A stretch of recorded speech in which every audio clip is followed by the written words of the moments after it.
Hey, it's Stephen Hughes here again on the YouTube channel with another one-on-one interview, this time within the divorce real estate space.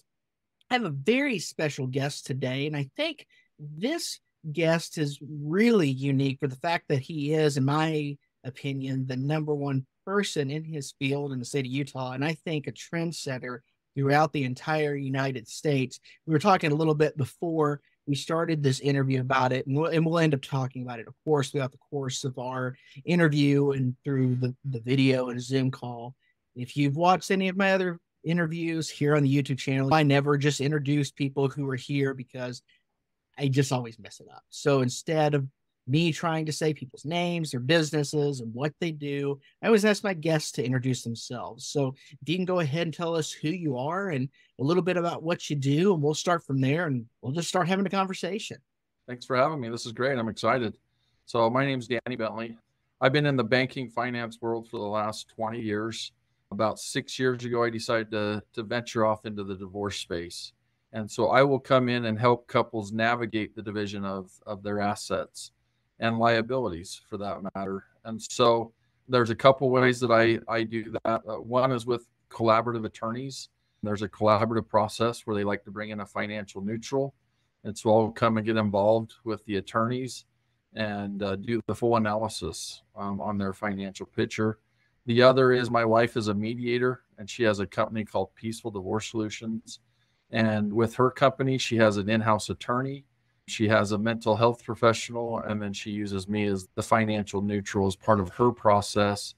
And with her company, her goal is to begin the healing throughout the process, as opposed to kind of burning down the home and then rebuilding. And so her mission is to preserve the family through divorce. And so she loves to bring in mental health there, financial neutrals. We have an attorney, and let the experts play the role that is best needed for each couple that's going through a divorce. So that's a little bit about me. I do have a financial background with investment. I also have my mortgage license. And so it's the world I grew up in. It's what I've done since, been 25 years old. So I know the financial world really well. And for the last 6 years, I've taken that expertise and implemented it in the divorce world. And of course, it's probably really basic for you, but maybe describe a little bit of what that looks like. What is divorce financial planning?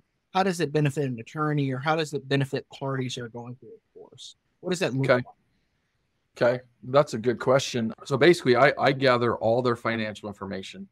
I'll gather their assets, their liabilities, and I use a software called Family Law Software, where we go in and we do an analysis of what that looks like as we divide those assets or liabilities. We look at the tax consequences. If there's an investment property, a lot of times they've depreciated that property out. And so there's going to be a depreciation recapture if that property's sold. We look at if it's a 401k or a Roth IRA, there's different tax consequences to different retirement accounts. And so I'm able to go in and kind of go through all the potential gotchas that maybe some attorneys are aware of it, but some aren't. And to be quite honest, if they are aware of it, they're not necessarily worried about it. Their goal is just to get you apart. That's their goal. Whether that's amicable or not, that's not necessarily their concern. And so by me coming in, I can help you help the client understand what they're agreeing to, and then more importantly, what that means to them moving forward. There's a real uncertainty when it comes to divorce and financial future. And attorneys don't go into the financial future. And that's probably the best way I can describe it is I try to come in and paint a picture of what that financial future will look like moving forward. The struggle I think people have in making decisions is they really just don't have all the data. And you really can't make these decisions. Obviously, like, for example, the big asset's the house, right? And that's kind of how, like, you and I are related is. Right. Do we refinance the house or do we sell it? That's kind of how we connected originally. And it's a difficult question to answer until we know the complete financial landscape. But the difficulty of that is you go to any other financial planner, they really don't know how to answer that question, even when they look through everything. And they, in my opinion, have a bit of a bias in some ways to answer that question. they don't have this neutral status to truly give what, in my opinion, is an unbiased, truthful answer. When someone like you and I work together, we have basically opposing views where, hey, if they refinance the house, you make money. But if I sell the house, I make money. Well, we kind of cancel each other out. But then the financing side gives us all the data. So like the data gives them the information to where essentially the client plus their legal counsel uses that data to have a truly informed decision. It's such an emotional time. Using the data and information, in my opinion, helps to remove some of the emotion so they can look at it more logically instead of just guessing stuff. Because they're already in the middle of guess land, as I call it, because they're guessing, why did my marriage fall apart? Why did these things happen? Whatever their circumstances are. Yeah, no, for sure. The guess is the unknown is what creates the emotion. Mm-hmm. They don't know what their future holds. And sometimes they're hurting because maybe they weren't emotionally prepared for the divorce. Maybe they were blindsided. And now they're having to make financial decisions after being blindsided. And it's a very emotional time for them. And so, with like my wife's process, we actually do the mediation sessions in 3 2-hour sessions, which is unique. Most mediators try to do it in a 1-day session, but we like them to be able to discuss some things and then take some time and marinate on it and then come back and discuss some things, because we're trying to, our whole goal is to manage those emotions. And so by educating them, by helping them see what their future is going to look like, it can sometimes minimize those emotions and put them in a better place to negotiate. One of the things I've learned from this is attorneys, they use a couple different negotiation tactics. And one of them is I called the unreasonable. They like to be unreasonable. So if we're talking about the home, one side will say, hey, the home's worth $1 million. And the other side will say, no, the home's worth 500,000. And then they'll spend 3 hours in mediation going back and forth until they come to the middle ground of 750,000. And they do that with everything. They use unreasonable negotiation tactics with the home, with the pension, with the 401k, with the savings accounts, with the parent time for kids. And what an emotional thing, right? Mm-hmm. And so I come in and say, we're going to order a third-party appraisal from an appraiser, and he's going to value the home at 750,000. Okay, we just saved 2 hours in mediation from getting from the unreasonable to the reasonable. Mm-hmm. And so you asked, how does our service benefit attorneys? For some attorneys, and I need to be careful, it doesn't benefit them because I'm taking billable hours away from them. Yes. The other concern that I've had with attorneys is they say, if you come in and you're reasonable and the other side is unreasonable, now we're negotiating here and it's hurt my case. Mm-hmm. And, I tried to tell the attorneys, no, if you come in with an appraisal that says it's 750,000, when the other attorney says, no, we think it's worth $1 million, say, great, where's your appraisal? Like, to me, it doesn't hurt their case. It gives them a foundation to say, great, where's your appraisal that shows it's worth $1 million, right? It allows one attorney to keep the other attorney in check. But I've had a hard time getting attorneys to see it that way because they're so used to the unreasonable negotiation tactics that to try to use reason is foreign to them. It's hard to get things to change sometimes. But I think as the economic landscape of the general population changes, things in our business models will continue to have to change to better serve people. I think there's a big shift happening. And that's what's, again, impressive about a complementary business model such as yours and your wife's, where they can go to one spot and actually get all the answers instead of, oh, we'll go here and go there and go here and people do not have the emotional time or just the headspace to handle that, especially during a time like this. And I think, again, it's just what's so impressive. And I think it leads me to kind of my next question is, why do you think it's not bigger? I mean, you're, like I said, you're really the only guy doing it. I mean, you've been doing divorce lending for a number of years. I mean, far number of years. You've been doing the financial planning, you said, for 6 years. Your wife has a mediation business. What puts you so far ahead of literally everyone else? What made you and your wife inspired to even do this? What got y'all into it? It's interesting. I didn't wake up and, when I was 12 as a little boy, I didn't wake up and think, oh, I want to help people get divorced. But just as I came across clients that had gone through the divorce process and were trying to rebuild financially and seeing the challenges and the roadblocks that a divorce decree created for those people, it just tore my heart out. It was like, you know what? There's got to be a better way. When I first started investigating this, I went out with an attorney friend of mine to lunch, and I said, explain this process to me. And she basically explained it like, okay, we burn the house down, we turn the couple against each other, and we negotiate out of a position of hate and anger. And then once we're done, we hand them a divorce decree and say, okay, good luck, go rebuild. And I was like, wow, that's just a tragic system, right? I mean, we all have heard of people getting divorced and how ugly it is. And so when I first got into it, I was a little reluctant, but as I saw that we can make a difference, and it doesn't have to be a war or a battle, it can be amicable. We can preserve the family through divorce. Obviously, that family is going to be in two different homes, but they're still a family. But once you have kids together, you're never going to not be tied together with kids and grandkids and everything else. So it actually became more about a passion and a need, and less about finances, about money. I learned real quick that it takes twice as much work to help someone in the financial arena that's been through a divorce. And I think that there's a lot of people, in our previous conversations, we've talked about some of them, that they get all excited about it and they jump in the divorce world, and then they realize how much emotion and work it takes, that they're like, I'm out. I can go do this. I see it all the time. I see people get all excited. They build a website. They tout themselves as the divorce expert, and I keep my eye on them, and they last about a year to maybe a year and a half. And it's just, I think they think it's slow, easy, and it's not. It's very hard. It's very challenging. It's very emotional. And so I just think, I don't know, maybe I'm crazy. Maybe I don't have enough problems in my life, but it's just kind of become a passion of ours. And we do it more. I mean, obviously we can make money at it, but we do it more out of just a desire to help someone that's going through a challenging time. Thank you for that. It's hard to articulate to people.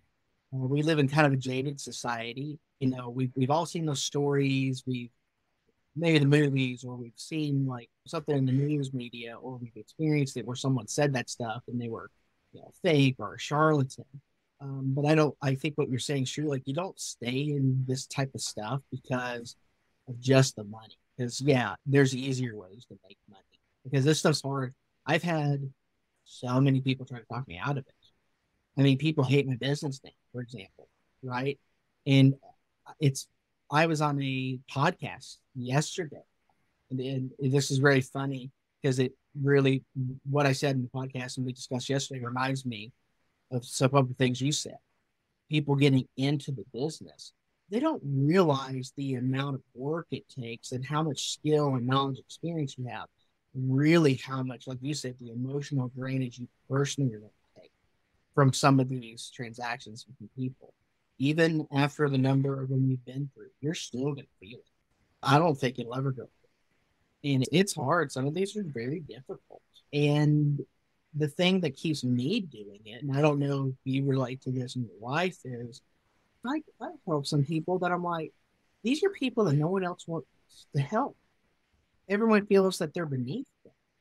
Like, they're not, they're just like, sometimes people in my profession feel they're worthless. And I don't know why, but it bothers me at a deep level. And it motivates me to continue to help a lot of these people. So I personally at times get offended by the opportunistic aspect of people that try to jump in. Now, sometimes those people, if they jump in, I wish they would become successful and they're not just in it for the opportunity, because, gosh, I wish there were more people doing this, because there's a lot of people who need help. That's why I get excited when I see other people jump in, and maybe you feel this way. It's like, oh man, there's some other people doing this. Awesome. Because I can't do it all by myself. Oh, for sure. I mean, we're paving new roads. Everyone thinks you need two attorneys on both sides. You need to go before a judge. And so if there was 5 or 6 of us out there that was showing that, hey, there is a different way to do divorce, it would make it a lot easier, because the first thing you read about on the internet is get a good attorney, right? And so we're coming in and saying, hey, you don't necessarily need an attorney. We have an attorney in-house that's part of our process, but our attorney does what attorneys should do, and that's they review the documents to make sure it's legally structured and that we follow precedents. Yeah. But they're not there for the negotiation part. They're not there for the emotional part. And so, but yeah, when people go and hire an attorney, that attorney becomes their emotional leader, their financial leader, their legal leader, and they're just not trained in all those things. They're trained to be attorneys. That's it.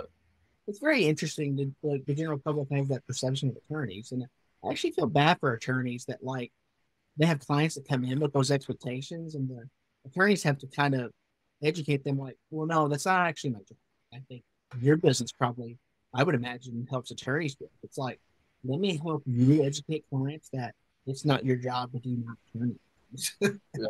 Because that's stressful for them, I would think. I've always thought. One of the most reoccurring situations that we come across is in the negotiation, one party will negotiate to finance the home out within 6 months. And so we get 6 months down the road, and that spouse goes to get a mortgage, and they have a 580 credit score, and they have all these debts. And it's like, there's no way they could qualify to refinance that home out. But we're 6 months down the road, and we agreed that in 6 months that home. And so like the attorneys don't know, both parties agree to that, but they've agreed to something that can't even be done. Right.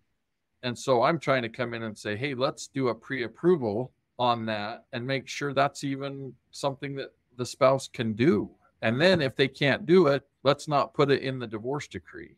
But there's so many things that are put in a divorce decree that 5 months down the road can't even be finalized on. And it's like, why are we even agreeing to something that isn't possible? Attorneys are really good at negotiating and getting to an agreement, but then we're getting to agreements that physically can't happen. And that creates problems. But now you're 6 months past your divorce. What do? Do you go hire attorneys again? Do you go renegotiate? Like, what do you do at that point? Right. Right. Well, and I think it'll change time. I really do. Yeah. It'll have to. Yeah, we're seeing it a lot. There's a couple of attorneys in Salt Lake. In the 6 years, it's come a long way. When I first started, there was an attorney I met with 6 years ago, and he kind of scoffed at me and said, oh, I don't need a financial expert. I'm this and that. About 2 years ago, he went and brought in what's called a certified financial divorce analysis. And he now has an in-house guy that does all the financial analysis. And this was a guy that was just 6 years ago was kind of scoffing at the idea of you using a financial expert. But you're seeing it. There's a lot of attorneys out there that are starting to use family therapists and financial experts to help them through the process. And I think it's awesome. I think it's good that they're starting to embrace that. Yeah, I think the collaborative aspect of divorce really is the way in the future. I think divorce is an awful and ugly thing. But it's like, if it's going to happen, it needs to be done right, so it doesn't cause more harm. Yeah. And you have the financial planning. Your wife has the mediation business. We talk about these complementary businesses.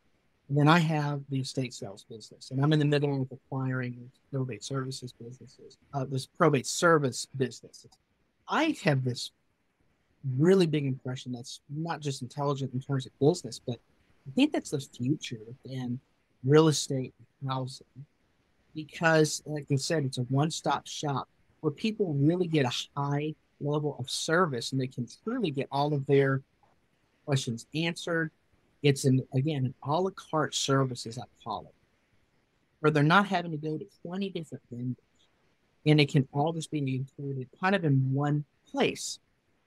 I just have always felt that this is a really smart way to move. I do think it's I've spent a lot of years in the banking world, and they do that, right? Banks come in and they have a mortgage guy, they have an investment guy, they have a business banker, they have a checking account, new accounts person, and you can deposit. It's kind of a one-stop shop. And that's something we're trying to do with our company, is the post-divorce service, where once you have that divorce decree, we can help you. We have financial advisors that work in the divorce industry. We have real estate guys that work in the divorce industry. We have people that are used to working with the divorce decree, and we can just kind of service them. We can bring in the expert as needed to help them through that emotional time and make sure, one, the divorce decree is followed through with, but two, their financial future is in place. More importantly, right? We've divided these assets. Now let's help you prepare for the future. And we can do that with the experts in each arena and field. And I'm with you. I don't know the best way to articulate it, but it just makes sense to me to be able to work with the team start to finish, as opposed to a la carte all over the place, right? I do that with a lot of financial advisors. When I go to help them get a mortgage, one of their clients get a mortgage, I include them in on that, because what I do impacts what they're trying to do. And there's a direct impact in all of our businesses, and we should be communicating across lines of business. I think that's great. Well, Danny, tell us, what's the best way that people can look you up online and get in contact with you? Probably the best way is our website. My wife's company is called Peaceful Divorce Solutions. So it's just peacefuldivorcesolutions.com. That's the best place to go. We have our number on there, our email address is on there. There's ways to contact us. You can set up consultations. It also tells a little bit more about our business model and how we can help you. But yeah, that's what I'd recommend, is checking out our website.